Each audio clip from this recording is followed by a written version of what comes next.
Alright, yo, hey, what's going on, guys? Welcome to the video, Tower of Fantasy. My name is Ventus, and what's good with you? Alright, guys, in this Tower of Fantasy video, I'm going to break down 10 things that I think could change Tower of Fantasy for the best. 10 quality of life changes that I think they could absolutely do that would make the game better. Now, as I'm saying these things, let me know down in the comments if you agree or disagree with them. Like, if I say something and it's like, oh yeah, that makes a lot of sense and that would make the game more fun for me, I'd really like to hear, your thoughts and opinions on it. If I say something that's just way off the reservation, let me know that as well. Now, really quickly before I get to that, if you are new here, do me a favor, sub to the channel and turn notifications on if you want to see more Tower of Fantasy content. And if you are not new here or new here, doesn't matter, like the video. Now listen, I'm going to say this, and please take it to heart. If you like the video, if this video can get 30 likes, if you are hearing me say this, to like the video, because if you want to see more Tower of Fantasy content here on this channel, I've been trying to pump content out for Tower of Fantasy on the channel for a month now, and it's just not looking good at all. So if you want to see content continue, man, it's so important that you hit that like button, man. It's super important. It's just, I don't know, when I look at the comments and I know that people are hearing me say, please hit the like if you want to see more content, and I don't see the likes, that just kind of makes me say, well, I guess the people that are watching my videos don't like them. So, I mean, this isn't like meant for me to like pressure you into like hitting the like button for like farming likes or whatever. It's a genuine like question, like, do you really want to see more Tower Fantasy content, and should I keep going? All right, so anyways, the list, the first one is kind of like a 2-in-1, and this is the thing that when I was on stream and people were like, you should just do a full-on rant video, but I don't want to do like a rant video, but I do want to voice my opinions on this because I think that these opinions need to be voiced. So it's like a 2-in-1. 1 and 2, lower world boss spawn timers, or failing that, give us instanced bosses. So, lower the world boss spawn timers, bro. It is ridiculous. If I beat Teodi, he has to wait 30. I have to wait 30 minutes for him to respawn. That is absolutely nuts to me that I have to wait that long. I don't have keys to get rewards. Like, I realize it's a regulation to stop us from like progressing too fast, but I don't have keys like that. At most, I might get maybe 10 keys a week to get the actual rewards, and the rest is just going to be forced chests. If I'm fighting the boss, I'm fighting the boss for fun because I like to play the game solo a lot of times, or I'm trying to make a video or something the case like that, and I want to be able to fight the boss as much as possible. So if I fight the boss, I gotta wait 30 minutes. If one of the other 900 people that are playing at the time, yes, only 900, are playing at the time, come and decide they want to fight Teodi on server 1 or whatever 1, and it dies, I gotta wait 30 minutes before it to respawn, and then somebody else comes and kills. But it gets ridiculous. So I think a happy like solution to that would be for them to lower these respawn timers from 30 to 5. Exactly 5. I mean, like, honestly, what would that hurt? Changing the respawn timer of the boss to like 5 minutes. I mean, realistically, what would it hurt? Would it hurt anything? I just don't think so. Now, if they can't do that, if they won't do that, simple solution, man. Make it an instance. Make it an instance. Like, just like in Genshin Impact, you just have to go in there and you just go into the instance and you fight. Maybe if you're with a group, you all in a group can go into the instance. I mean, I realize it's an open world game. That's the reason why the boss is open world. But if you are like with ESO, there are like little dungeons that you can go into an instance if you're with a group of people. So if I go into this instance and I'm by myself, my teammates who are in different parts of the game can come to that part whenever they want to and join that instance and help me if they want to. That's how that would work, I would imagine. But for the most part, it's just, man, it's all to the solution of I just want to be able to go and fight the bosses without waiting 30 minutes to do so. And because I think that's dumb. So what do you think about that? Let me know down in the comments. My hat keeps falling because I just got a new haircut. All right, so number 3 is going to be lower or remove server relocation spawn time. So this is another solution to the whole world boss thing, right? So if I switch my server from, world to like 1 to 2, I have to wait 18 minutes before I can change it again. And it's not like most of the time you're going to be able to go to server 3 because a lot of the times there's not a server 3 active. There's not enough people to make a server 3 or whatever. So it's just bouncing back between 1 and 2. And I think that having to wait like 18 minutes, I think it's the time. It might be a little bit longer, but every time I look, I think I see like 18. So it's just like, why 18 minutes? Why do we need a cooldown timer at all? Like, the thing about it is this, and this is how I'm looking at it. they are getting blown out of the water by Genshin Impact, by Honkai, by Wuthering Waves, by Punishing Great Raven. I mean, Tower Fantasy is not like top 10 of everybody's favorite gacha games. They're losing, right? So I think that to keep the people that are playing the game happy, let us play the game. It's just as simple as that, because sometimes I feel like I can't play the game because I gotta wait for this to cool down, I gotta wait for that to cool down. That's just not fun. You know, it makes me want to hop off the game and go do something else when I really do want to play the game. So Tower Fantasy, let your people play your game, or else, you know, just going to keep losing more and more people to other games. And I know that might be like kind of dickish for me to say, or it's not my place to say, or maybe I'm just talking out of my ass, but I just feel like as a casual average player that's spending their money on the game, it sucks when I can't play the game that I want to play because I got to wait on a cooldown timer on a boss that is not going to even, you know, benefit me. You know what I mean? Like, I want to go and fight Barbarossa or the two-headed Robarg or whatever. You know what I mean? Like, I got to wait 30 minutes before I got to do that, and then I can't, like, change server, and I got to wait 18 minutes before I change to, like, let me play the game, dude, you know? So anyways, that's just how I feel about that. All right, let's see. Number 4, daily bounties should add weapon chip rewards. So like the little, like, I was gonna look at it to see what it's actually called, but you know, the little weapon chips that you can, like, you know, spend at the wish thingy.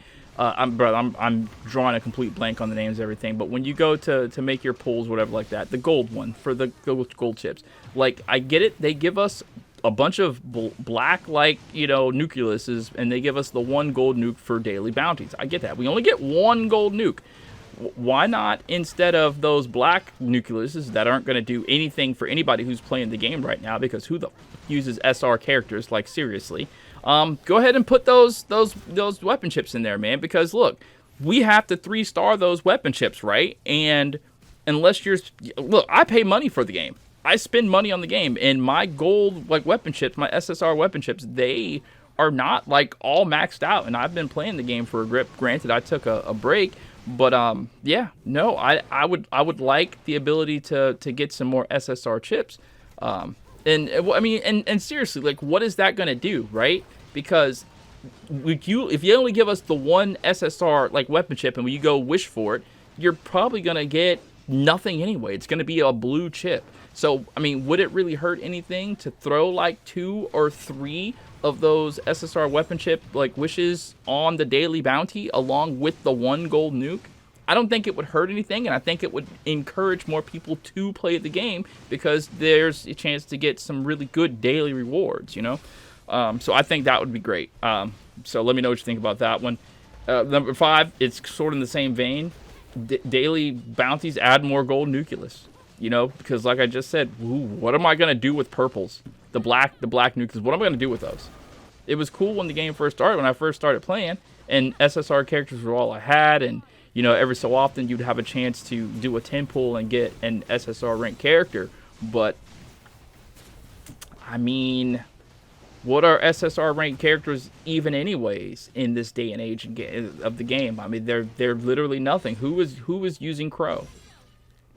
Okay, like, I get it, they keep adding new characters. They just added Yu'lon, and that's great, but what are your chances of actually pulling Yu'lon? You know what I mean? So it's just like, if you're gonna have these SSR characters in the game that are sheety, why not allow us to actually, like, boost them up like you do these SR characters? Because everybody has all the maxed SR characters. Why can't we do the same thing for the sheety SSR characters, like the Humas, you know?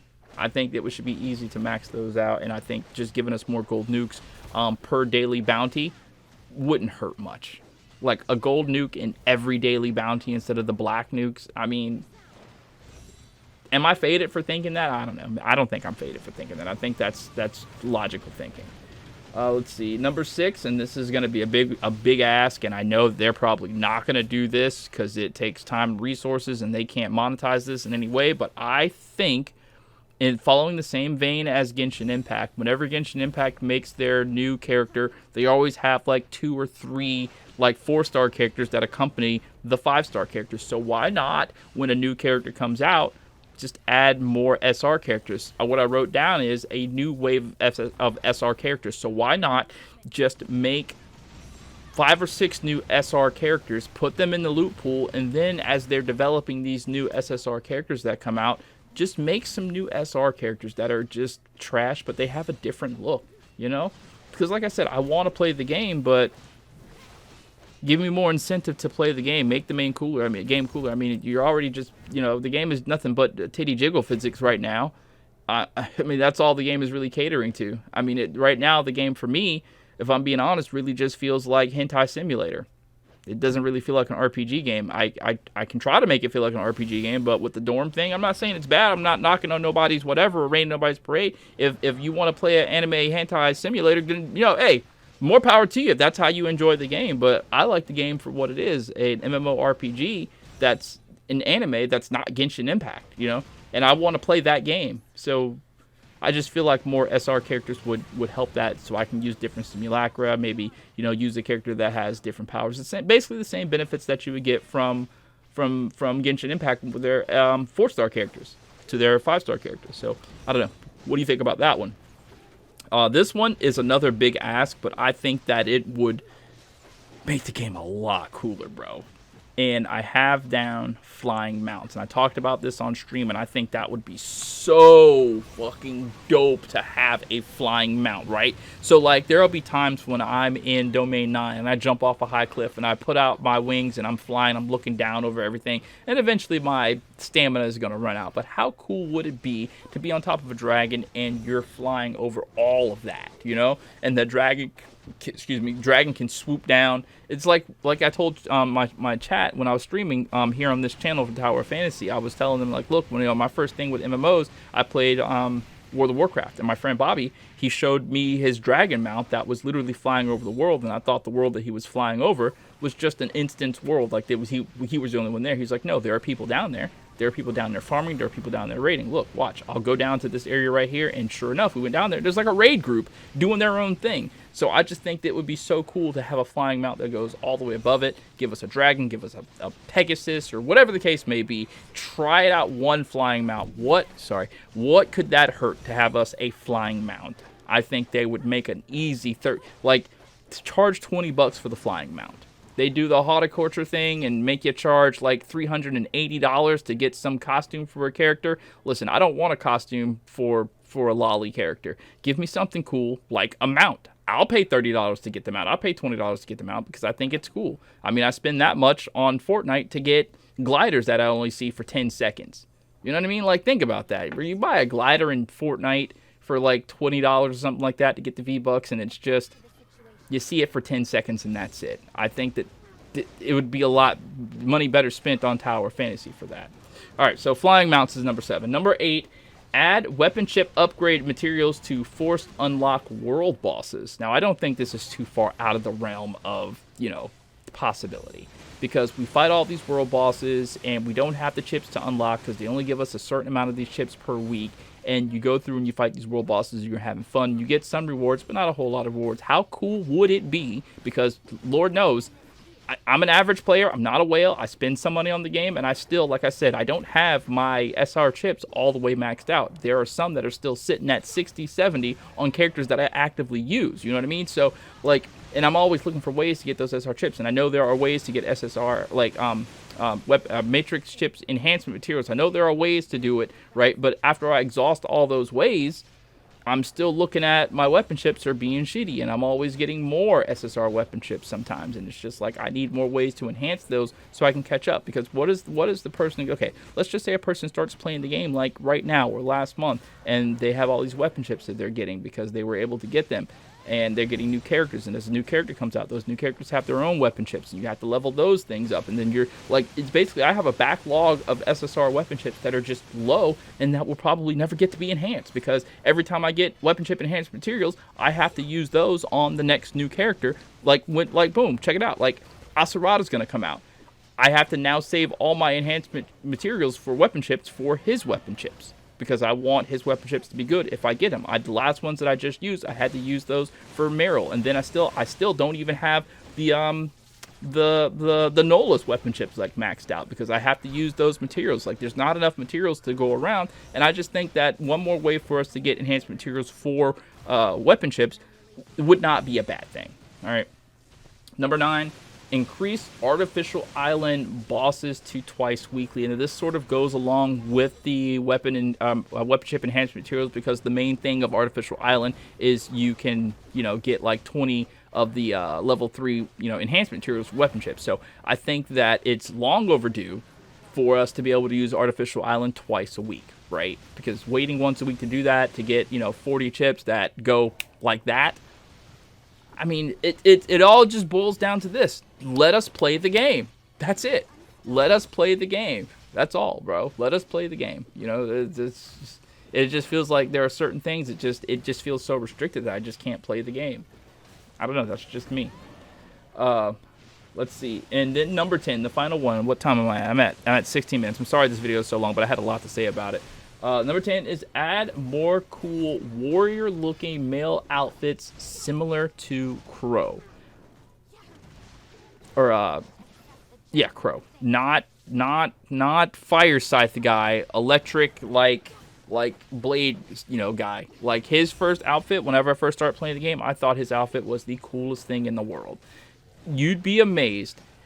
Like, for me, when I play a game and my character looks cool, it makes me want to play the game more.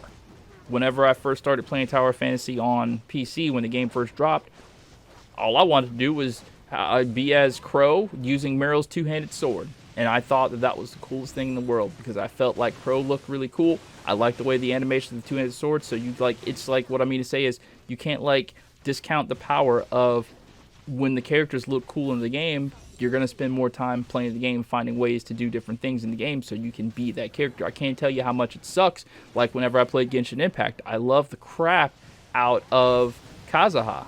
But it was like days I would get on, there ain't but like 13 things for me to do that were relevant. And I do all 13 of those things, and then I want to be Kazuha, but what is there for me to do? Run around the open world and fight a bunch of freaking monkey people? But I wanted to be Kazuha, so I was playing as Kazuha. I was still in the game, so all that to say this, man, you give us some cool looking crap, we're gonna use it. And I think there are a lot of us out here that really do just want some really cool male looking outfits, styles, and I know that they have the ability to do it. I know they know what looks cool, and I know they know what looks jank. I mean, I think that with games, specifically like these gacha games, like looking at Wuthering Waves, the main character of Wuthering Waves, I'm going somewhere with this, the main character of Wuthering Waves, he looks cool, but that's just it. He looks a basic cool enough for you to use, but then they got the characters like Calchero, they got the character like the guy with the scythe that uses the sword, not the scythe, but the guy with the spear who uses the sword, I can't think of his name, with the green dragon. They look super cool, It's like when you're watching an anime and you see somebody who's wearing bland clothes and you see like a main character who's wearing some, bright clothes, whatever like that. So I think they know how to make cool looking styles for characters, and some of these styles that they got for male characters just look trash, bro. They look really, really bad. Like, let me, do some warrior type stuff. The NPCs they got running around Dobe 9, some of those styles look really dope, and I would like to use those styles for my character, So yeah, that's it. What was it?